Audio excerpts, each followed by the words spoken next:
Hello people, just a quick word before the video starts. We are rapidly approaching 3,000 subscribers. In this niche, with YouTube giving me next to no help, that's mind blowing. If you'd like to help us reach that milestone, please consider subscribing, and if you enjoy the video, give that thumbs up a little tickle. And thanks to everyone who has subscribed, leaves comments and thumbs up the videos. Now let's get on with the nonsense. No, no, no, no.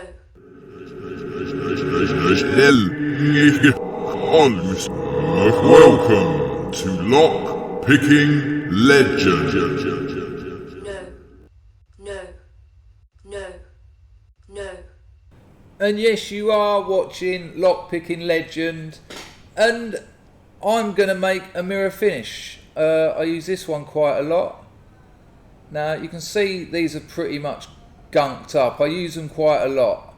Now I'm going to mirror finish one of these. I wouldn't suggest you mirror finish all your rakes. A mirror finish is nice if you've got a high tolerance new lock. But if you've got an older lock that's a bit loose and a bit shabby and low tolerances, sometimes the harder edges are better. So here's some Dangerfield mirror finish glass paper. It just saves you having to buy all the different ones. You get 2 of each, 3 different grades. I'll leave a link in the description. Or you can just go and get it from your usual supplier. This is just handy because what you need is already in there. Anyway, I'll fast forward going through this. 6 hours later. So essentially you've got a 1000, a 600 and a 400. The 400 is the most abrasive.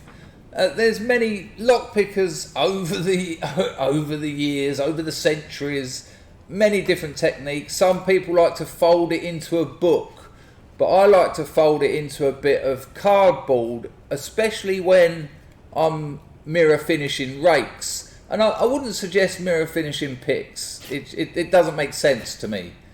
But if you've got a set of rakes, I would mirror finish half of them for sure. And not all of them for the reasons I just said. No. Now, the glass paper is bigger, longer than the cardboard. That's important. You'll see why in a minute. So I'll fold that in there. I mean, in the past I've got busy with sellotape and staples, but... So, we're 70 rolls in. That'll do. That's enough. So this is the 400. It's the most abrasive. And I get my rake. Now I've made sure you can't hear that, so it's not just wrecking your eardrums. But I'm squeezing the glass paper and I'm giving it quite a heavy sanding or glassing. Glassing sounds terrible, doesn't it? Oh, you looking at my missus? Little bit of water. It is wet and dry after all. There's my water. It's a dog bowl. It's the dog's bowl. Now, with the higher abrasives, I use the water to clean it. Later, I use the water as part of the polishing process. But I don't want loose bits of glass paper in there digging deep. So I just clean it occasionally. Now I'll fast forward through this because you don't need to see me doing this. But this will usually take me about, I don't know, 3 minutes. A few minutes later. Now you see why I like to use cardboard rather than putting it in a book. Especially for these kind of Bogota style sinusoids, whatever. Fits beautifully in there. With the higher abrasion glass paper, with this bit, don't go too heavy. You'll be surprised how much metal you can take off that rake doing this, and you don't want to. You're looking for a mirror finish, not ruining your rake. So once you've done the troughs, I suppose we call them, peaks and troughs, you can see that lovely fit. And make sure it fits, otherwise you're going to get an unbalanced polish.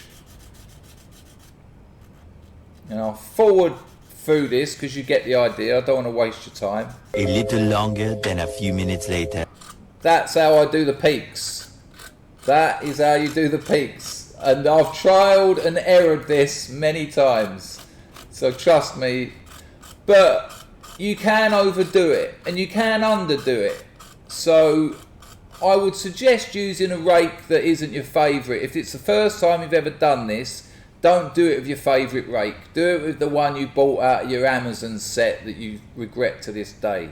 There we go. Still very messy, but I've cleaned up my surface. It's ready to be essentially further polished at this stage. Legendary. So I'll move on to a bit of the P600. Same as last time. Fold it in half. Got my cardboard at the ready. Keep those high production values you've all grown to know and love. Now this is a new bit of cardboard as well, because you do damage it somewhat, especially when you're doing those troughs. And I want it nice. I want it nice. You know, I want it fresh again. I want to be able to get into those troughs. And so here we go again.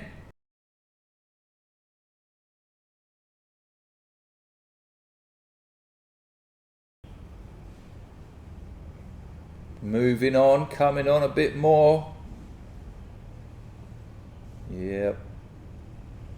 Haven't damaged the design of it at all. Just cleaning up the surface. I mean, I don't know how many thousands of microns this takes off. I'm not an engineer. I'm a lockpicker, governor. Same as last time. No need to show you this again. I'll speed this up. Go faster now. 3:28 a.m. Let's have a look at it.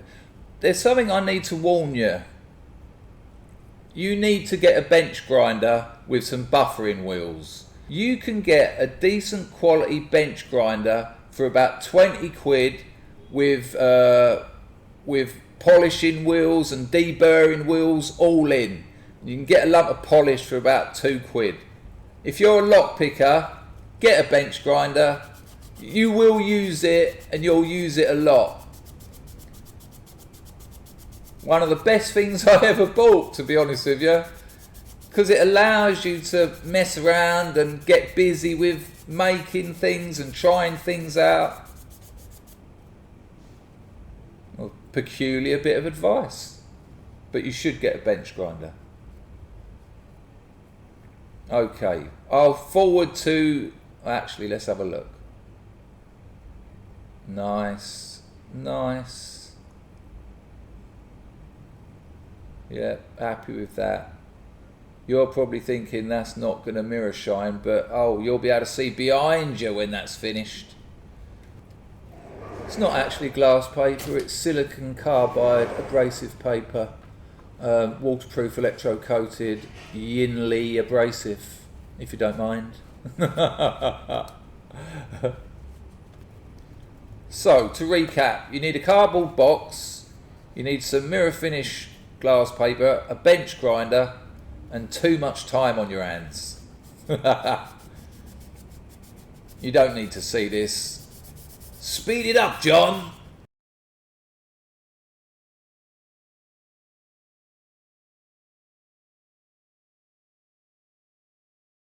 No. No. No. No.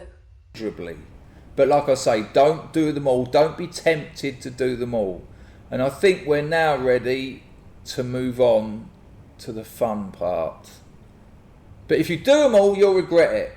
Not all locks respond well to the nice liquid finish.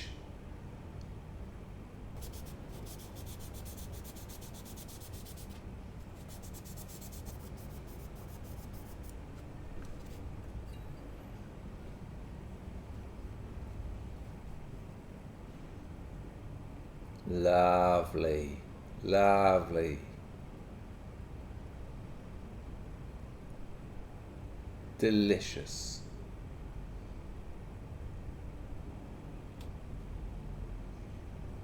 Let's compare it to one of the other ones.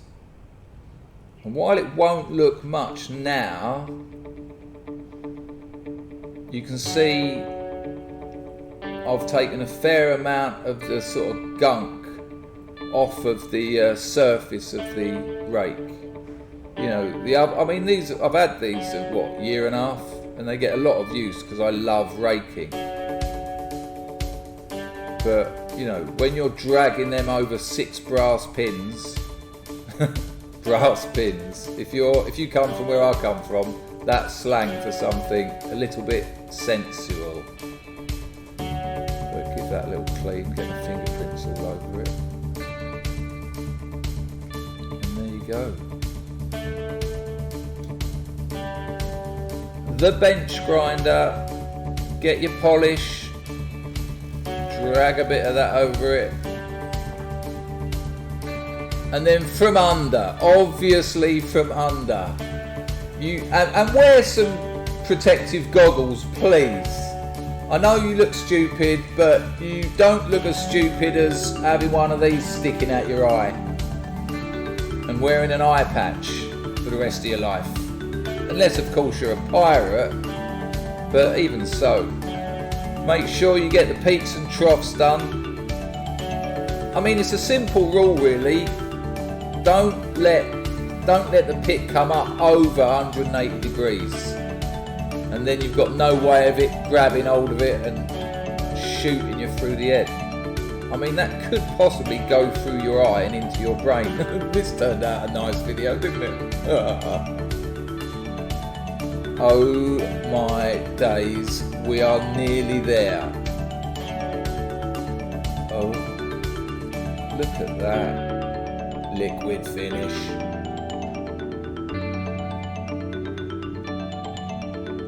Get my prints off it, a little bit more polish, I think. The next morning. And don't let it get too hot either. You'll be surprised how hot even a polishing wheel can make a bit of metal.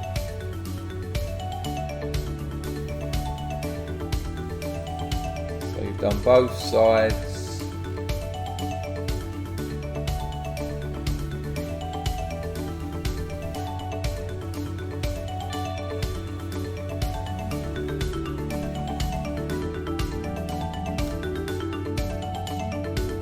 Do turn your bench grinder off in between uses. You don't want to polish your elbow. You don't want to polish your elbow through to the bone. I mean, look at that. It's absolutely delicious. And this is the thing about these rakes. You know, when Raimundo invented them, it was that finish that actually helps them function. It is like liquid in the lock. Look at that, I've taken the edges off. It's got a beautiful mirror finish. Let's get these in focus. I'm comparing that one to one that hasn't been done. I cannot stress enough though, don't do them all. Because you'll have with some of them done and some of them not done, you'll be able to attack different locks that will respond to the polished ones better and the unpolished ones better. It's very addictive though. You get that mirror and you think, oh, I'd love my whole set like that. But that's aesthetic. That's not to do with functionality. So, you know, be sensible. Do you want open locks or do you want your picks to look nice?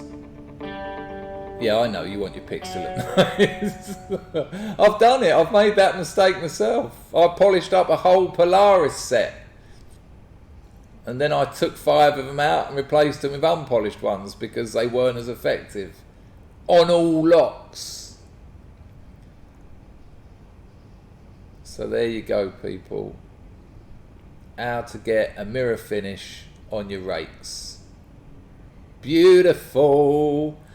Thumbs up would be lovely. You know what? The last video, over 60% of the people who watched it weren't subscribed. If I get more subscriptions, I'll make more videos.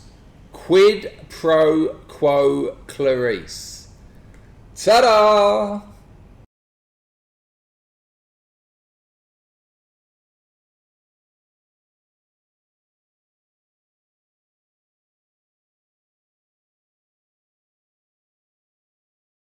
Legendary.